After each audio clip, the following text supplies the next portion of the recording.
The desert stretched endlessly before Mark, a vast sea of shifting dunes under the pale glow of a full moon.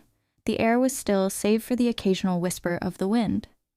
He regretted leaving the highway after seeing a small, crooked sign pointing toward an ancient oasis.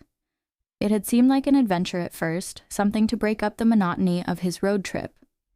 Now, his tires were sunk in the soft sand and his phone had no signal. As Mark stepped out of the car, the desert silence pressed against his ears. The chill of the night wrapped around him, far colder than he expected. He grabbed a flashlight and a bottle of water before heading toward the faint shimmer of moonlight reflecting on what he hoped was the oasis. The dunes seemed alive, shifting subtly as he moved. Shadows danced in the corners of his vision, but when he turned to look, nothing was there. His breath quickened, and he laughed nervously to himself.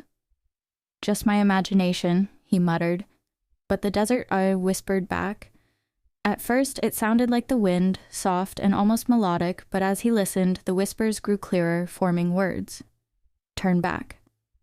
Mark froze. The voice was faint, raspy, and seemed to come from nowhere and everywhere at once. He spun his flashlight around, its beam slicing through the darkness, but he was alone. "Leave now." The whisper continued, more insistent this time. Mark shook his head and pressed forward. He didn't believe in ghosts or curses. The stories about haunted desert oases were just folklore, tales to scare tourists. Still, the unease gnawed at him. After what felt like an eternity, he reached the oasis. A pool of water lay nestled among a cluster of twisted palm trees. The water was unnaturally still, reflecting the moonlight like a mirror. Mark knelt to fill his bottle, but as his hand hovered above the surface, he noticed his reflection.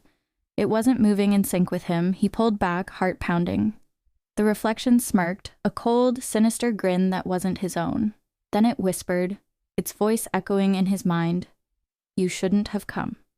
Mark stumbled backward, tripping over a root. The ground beneath him seemed to shift, and when he looked up, the oasis had changed.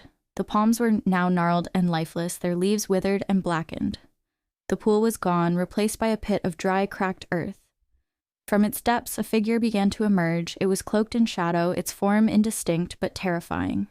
Eyes glowed like embers in the darkness, fixed on Mark. The whispers grew louder, a cacophony of voices speaking in a language he didn't understand. He scrambled to his feet and ran, the sand beneath him shifting treacherously with each step.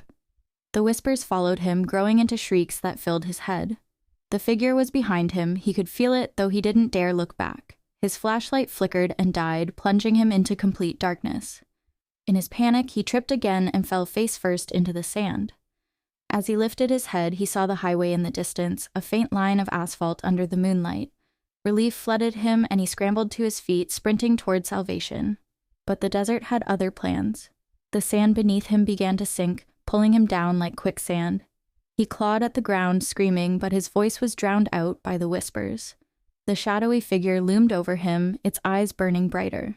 It reached out, its hand cold and impossibly heavy pressing against his chest.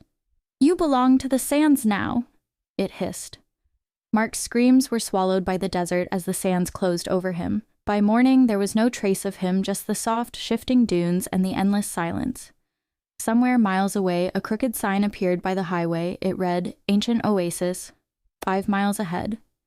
And the desert whispered, waiting for its next traveler.